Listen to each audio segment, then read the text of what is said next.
ओम शांति। आज 8 अगस्त 2022 है और आज प्यारे बाबा के साकार रूप से चले हुए मधुर महावाक्यों को स्पष्ट करेंगी आदरणीय आशा दीदी।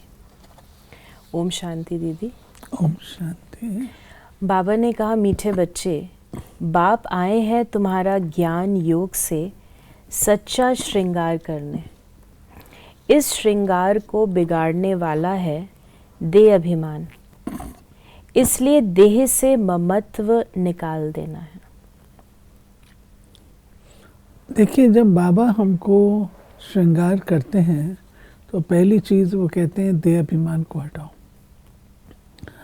अगर आपके चेहरे के ऊपर धूल मट्टी जमी हुई हो तो मेकअप नहीं हो सकता। ऐसे ही अगर देह अभिमान है, मट्टी है, तो श्रृंगार कैसे होगा? टिकेगा ही नहीं। प्रश्न है, बहुत सुंदर आपने ये एग्जाम्पल दिया कि मिट्टी के ऊपर तो श्रृंगार नहीं टिक सकता। प्रश्न है, ज्ञान मार्ग की ऊंची सीढ़ी कौन चढ़ सकता है? उत्तर, जिनका अपनी देह में और किसी भी देहधारी में ममत्व नहीं है, एक बाप से दिल की सच्ची प्रीत है। ये बाबा फर्स्ट कंडीशन बताते हैं। इस ज्ञान मार्ग में वही आगे जा सकता है जो अविरच होके अव्यभिचारी याद केवल एक बाबा की रखें, बाबा से सर्व संबंध रखें। अगर किसी भी देहधारी में ममत्व है तो वो आगे नहीं जा सकता। देहधारी तो पीछे खींचते हैं, तो पीछे खींचते रहेंगे तो आगे कैसे बढ़ेंगे? तो बाबा ने कहा, किसी के भी नाम रूप में नहीं फंसते हैं, वही ज्ञान मार्ग में ऊंची सीढ़ी चढ़ सकते हैं। एक बाप से दिल की मोहब्बत रखने वाले बच्चों की सब आशाएं पूरी हो जाती हैं। नाम रूप में फंसने की बीमारी बहुत कड़ी है, इसलिए बाप दादा वार्निंग देते हैं, बच्चे तुम एक दो के नाम रूप में फंस अपना पद भ्रष्ट मत करो। ऐसा होता है कि चलते चलते आप सेवा में आते हैं। सेवा में आते हैं तो आपका स्नेह विशेष आत्मा से ज़्यादा हो जाता है और आपकी उनके साथ संस्कार मिलन की भी रास अच्छी चल रही है और अंडरस्टैंडिंग है, सब कुछ अच्छा है। जब तक वो सब कुछ अच्छा और उसमें ज्ञान है, नथिंग रॉन्ग।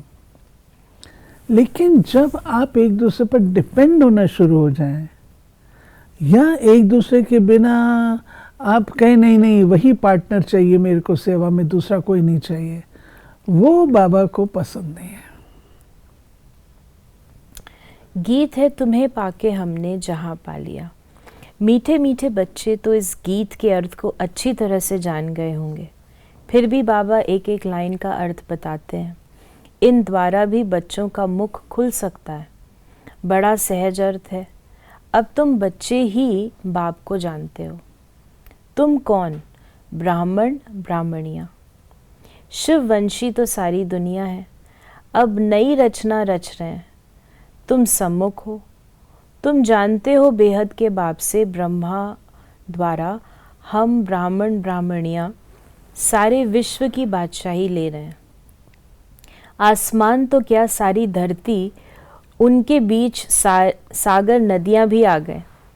बाबा हम आपसे सारे विश्व की बादशाही ले रहे हैं, पुरुषार्थ कर रहे हैं। बाबा ने कहा कि जब हम राज्य करते हैं तो सारे विश्व पर हम भारतवासियों का ही राज्य होता है और कोई भी नहीं होते, चंद्रवंशी भी नहीं होते, सिर्फ सूर्यवंशी लक्ष्मी नारायण का ही राज्य होता है।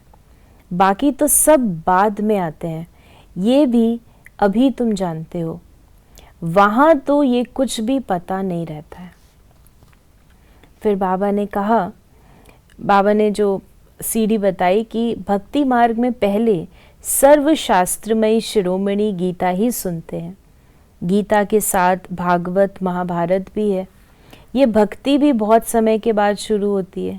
आहिस्ते आहिस्ते मंदिर बनेंगे, शास्त्र बनेंगे, 300-400 वर्ष लग जाते हैं। अभी तुम बाप से सम्मुख सुनते हो, जानते हो परमपिता परमात्मा शिव बाबा ब्रह्मा तन में आए हैं। हम फिर से आकर उनके बच्चे ब्राह्मण बने हैं। सतयुग में ये नहीं जानते कि हम फिर चंद्रवंशी बनेंगे।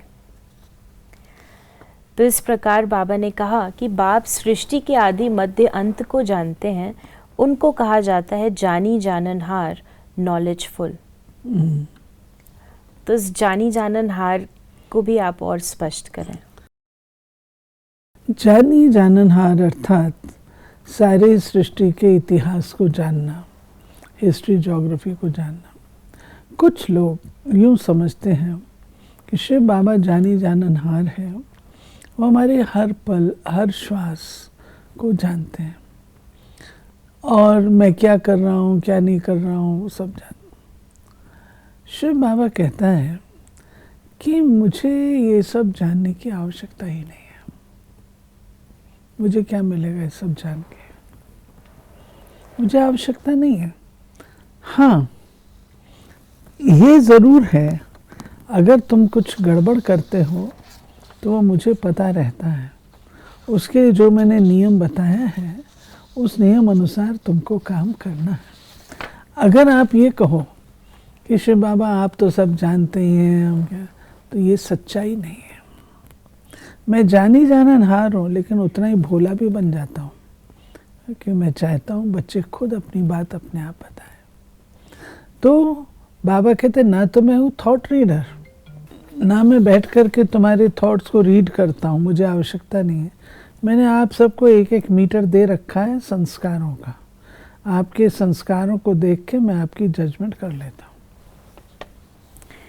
फिर बाबा ने कहा कि अभी तुम जानते हो हम श्रीमत पर चलते हैं। बाप कहते हैं मामेकम याद करो, जिसको तुम आधा कल्प से याद करते आए हो। अब तुमको ज्ञान मिलता है तो भक्ति छूट जाती है। दिन है सतयुग, रात है कलयुग। पाँव नर्क तरफ, मुंह स्वर्ग तरफ। पियर घर से होकर ससुर घर आएंगे। यहाँ पिया शिव बाबा आते हैं श्रृंगार कराने, क्योंकि श्रृंगार बिगड़ा हुआ है।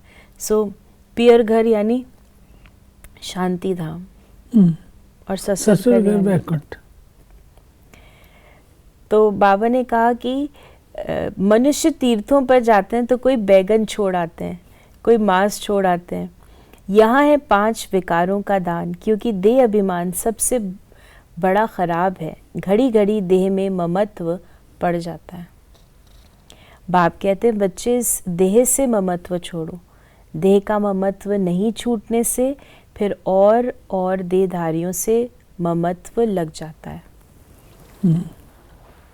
बाप कहते हैं बच्चे एक से प्रीत रखो, औरों के नाम रूप में मत फंसो।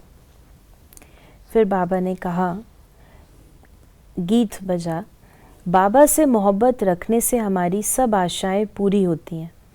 मोहब्बत बड़ी अच्छी चाहिए। तुम सब आत्माएं आशिक बनी हो बाप की।